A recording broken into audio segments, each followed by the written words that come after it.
Alright, so I've used that triad lock on the Cold Steel Ultimate Hunter CTS XHP version.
Did a fantastic job.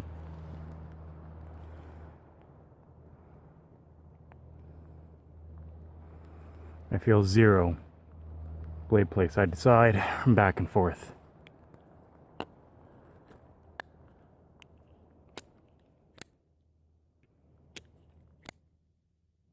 Still solid. That's great. XHP from Cold Steel couldn't get enough of that, so that's why they're switching to the S35VN. There's nothing wrong with the S35VN. I actually just prefer, I guess, the ratio of brittleness to edge retention to edge holding, ability to resharpening, and how stainless this powder metallurgy steel is. It's quite amazing. I actually tried to force a patina on CTS XHP steel, and it actually wouldn't fully take the patina. So when you actually try to make a knife quote unquote rust, and it doesn't completely rust on you even when you try to make that happen, that's pretty awesome.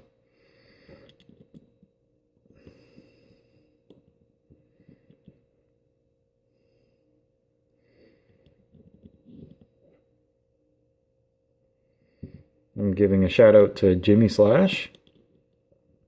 This is the Ultimate Hunter that I actually won from a giveaway from the kind gentleman. So thank you very much, Jimmy, and the community following his channel. This has been an absolute joy for me to have. Hope you'll see some footage later this year in the hunting season of this thing actually in use for its namesake.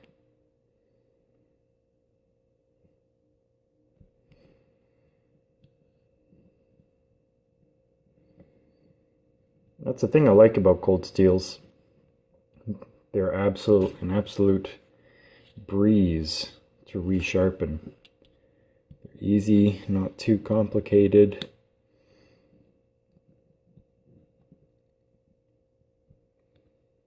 Let's see how much dirt and grit we got this time. Just 1 second, sorry.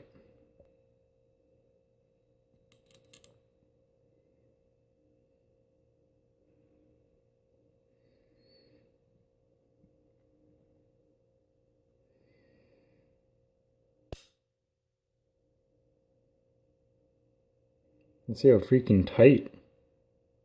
Focus.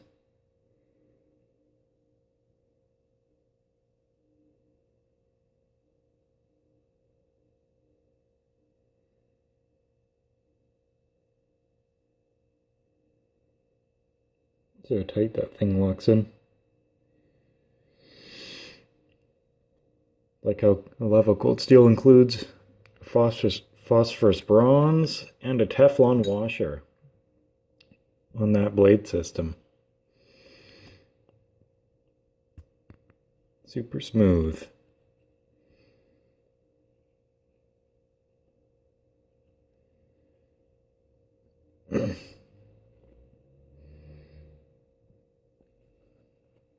Use this to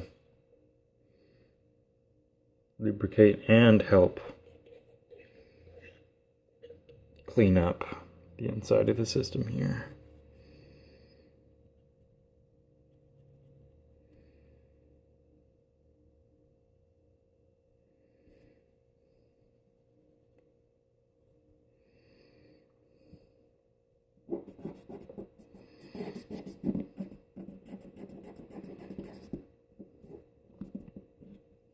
This is what I call kind of a light to medium duty cleaning, just grabbing the ear swabs, giving everything a wipe down,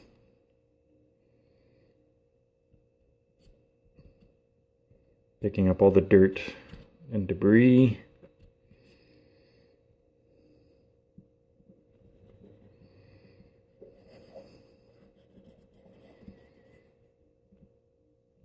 I'll do this once or twice every month or two, but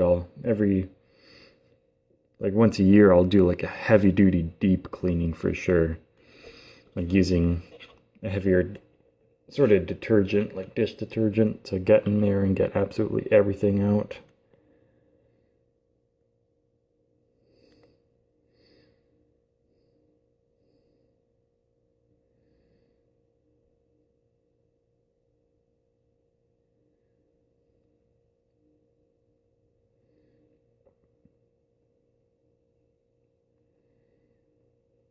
Now I'm doing the Hanwei sword oil first, and then kind of going over it a bit dry, just so I can remove excess grease, because you don't want to have it too lubricated, as that will actually attract and stick too much dirt and debris and grime. Okay. Don't forget to get inside the pivot too.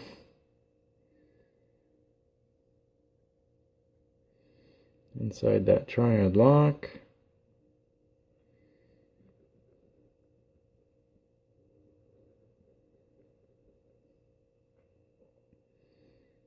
Yes, I'm not sure what happened there from factory, but hasn't affected the quality of the steel at all. See mark number 455. That's pretty nice. A 3.5-inch piece of CTS XHP powdered metallurgy steel.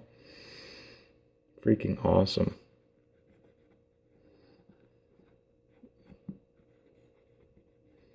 I'm going to wait and try and actually do kind of a side-by-side comparison test with the S35 VNF cold steel and the CTX XHP. See if it'll change my mind about which one I like better, but I still think I prefer this CTS XHP for folders for sure. Because after a whole summer of landscaping using CTS XHP, it's absolutely amazing. It's one of the few steels I could actually literally cut cardboard all day and not have it hang up on me and need to be touched up. That's kind of what got me into buying more high-end folders actually, because you know when you start collecting knives when you're 15, 16, getting the gas station knives and the cool cheapo M-Techs. And then, you know, you're tired of them literally falling apart on you. Screws coming out loose and all that stuff. Hardly being able to cut cardboard for a whole day at work and having to touch it up constantly. And I think it was... Well, I've got cold steels, but that was back in the day. Their folders were only AUS-8, so it wasn't a super steel by a stretch at all. They were okay, but spending that little extra price point for the triad lock, the good G10 handle, and a good heat-treated AUS-8 steel, that kind of made me go, oh, okay, I get it now. That's why the knives are worth the money. And then, I think it was a Manix 2 XL or something like that. I forget what it was, but it was one of the classics. Pardon me. Had to get some of the Morning Joe. So it's definitely one of those classics like a PM2 or a Manix 2XL with S30V. Definitely with a higher quality steel. A good handle, a good lockup system. Bought that, played with it for a week, and then that's what made me realize that, okay, that's why the knives are worth the money they are with the better steels. Because that's the thing, it's like there's guys, you know, that like they know a lot about guns and they can explain to you why certain guns are worth a lot more or just better performing for the price. It's like most things, like why is a Ferrari price difference than say a Toyota Corolla or something? Nothing wrong with either car. It's just for the money you're going to spend. Are you going to save up for a Toyota Corolla and have it last quite a while and be happy with it? Or are you going to save up and get that Ferrari? Something special. Okay. So that's cleaned up in terms of getting, you know, the grime and the little nasties out of there. But for what I've experienced and what I've learned from Prepared Mind 101, watching his channel, that the cleaning out your G10 with a toothbrush, old toothbrush, works just fine. So, on a later date, I'm going to get a few more blades to get cleaned, so that's what I'll do, a big deep cleaning session. Hot soapy water.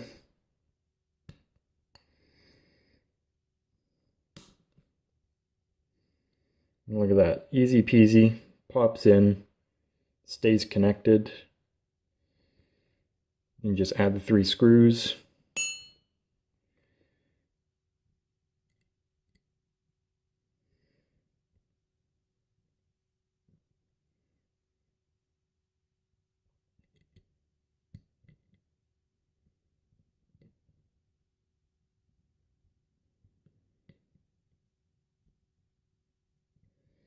And the ergonomics on this knife is absolutely fantastic.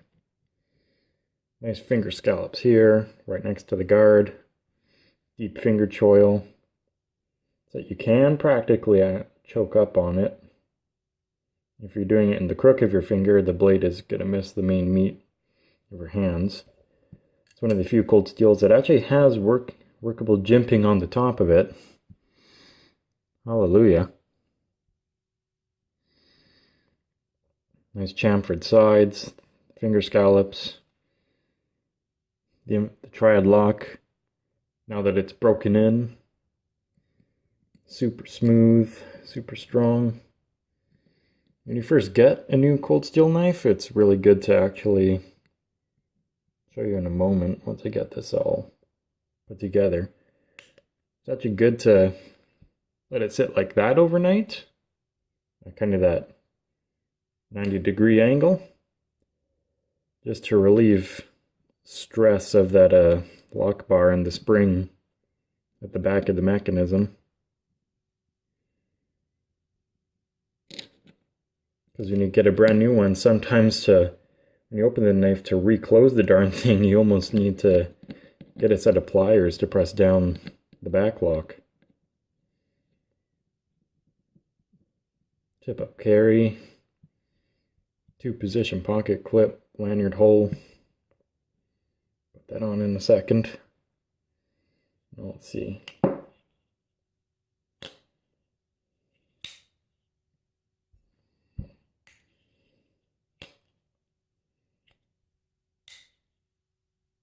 There we go.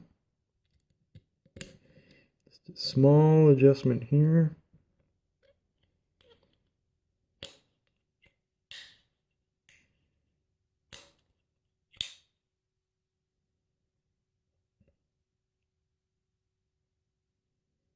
Seriously, if you don't have one of these Cold Steel Ultimate Hunters or any of their 3.5-inch triad lock with CTS XHP, if you can find it, just get them now because they are worth the money. I love this blaze orange. Alright folks, North Chested Knives. Have yourself a great day.